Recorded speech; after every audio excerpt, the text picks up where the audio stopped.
ભાજપના રાષ્ટ્રીય યુવા મોરચાના અધ્યક્ષ તરીકે વરણી થયા બાદ વડોદરાના સાંસદ ડોક્ટર હેમાંગ જોશી આજે વડોદરા ભાજપ કાર્યાલય ખાતે પહોંચ્યા હતા। આ પ્રસંગે તેમણે પત્રકાર પરિષદ સંબોધી હતી।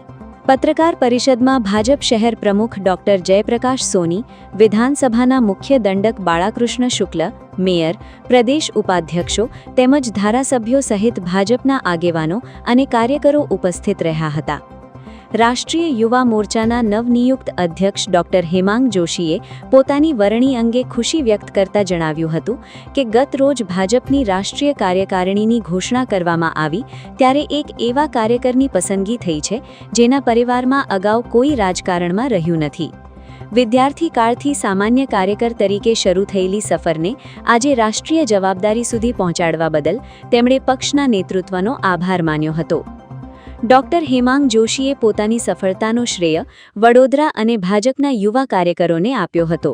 સાથે જ પ્રદેશ અને કેન્દ્રીય નેતૃત્વનો આભાર વ્યક્ત કરતા તેમણે કહ્યું કે મારી આ સિદ્ધિ વડોદરા અને ભાજપના યુવા કાર્યકરોને સમર્પિત કરું છું। યુવાનોની ભૂમિકા અંગે વાત કરતા તેમણે જણાવ્યું કે દેશના વિકાસમાં યુવાનો સૌથી મહત્વની શક્તિ છે। ભાજપના યુવા કાર્યકરોમાં સકારાત્મક ઊર્જા પહોંચાડવા અને તેમને રાષ્ટ્ર નિર્માણ સાથે જોડવા માટે કામ કરવામાં આવશે। તેમણે વધુમાં જણાવ્યું કે 2047 સુધી વિકસિત ભારતનું વડાપ્રધાન નરેન્દ્ર મોદીનું લક્ષ્ય હાંસલ કરવામાં દેશના યુવાનો મહત્વપૂર્ણ ભૂમિકા ભજવશે। નવી પેઢી અને ખાસ કરીને જેન ઝી અંગે તેમણે કહ્યું કે જેન ઝી કોઈ સવાલ નથી પરંતુ જવાબ છે। જેન ઝી મોદીજી સાથે જ છે। બ્રોડર વેમાં વાત કરું તો મારાથી આગળની જનરેશન કે જે કોઈ પણ હોઈ શકે, માની લો આદિત્યભાઈ જે મારાથી આગળની જનરેશનના હોય એમને એવું લાગતું હોય કે હેમાંગભાઈ જે કામ કરી રહ્યા છે એવું ના હોય, અમારા જમાનામાં તો આવું કામ થતું હતું। મારાથી નીચેનો યુવા મોરચાનો કોઈ અધ્યક્ષ આવશે કે જનરેશન આવશે ત્યારે મને પણ એવું લાગશે। આ સ્વાભાવિક વાત છે। માત્ર આનો એક હાવ ઊભો કરી અને જેનઝીને નેગેટિવ ચિતરવામાં આવી અને એ પ્રકારે જેનઝીને એન્ટી એસ્ટાબ્લિશમેન્ટ છે એવું બતાવવાનો પ્રયત્ન થઈ રહ્યો છે।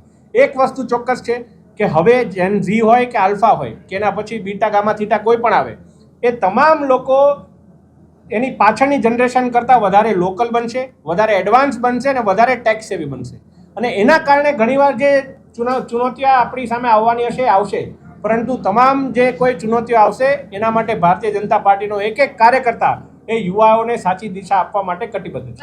રાષ્ટ્રીય કાર્યકારિણીની જાહેરાત થઈ, એમાં ગુજરાતમાંથી 4 કાર્યકર્તાઓને અલગ અલગ જવાબદારીઓ મળી।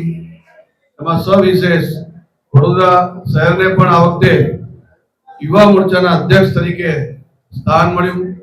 અમારા સૌના લોકપ્રિય અને યુવા સાંસદ ડોક્ટર હેમાંગભાઈ, જેઓ અત્યારે વર્તમાનમાં ગુજરાત પ્રદેશના યુવા મોરચાના અધ્યક્ષ તરીકે પણ કામગીરી કરી રહ્યા છે, એમને પણ રાષ્ટ્રીય અધ્યક્ષ યુવા મોરચો ભારતીય જનતા પાર્ટી તરીકે જવાબદારી મળી છે। અને આ જે ક્ષણ છે એ વડોદરા મહાનગરના સૌ કાર્યકર્તાઓ માટે ખૂબ ગૌરવપૂર્ણ ક્ષણ છે।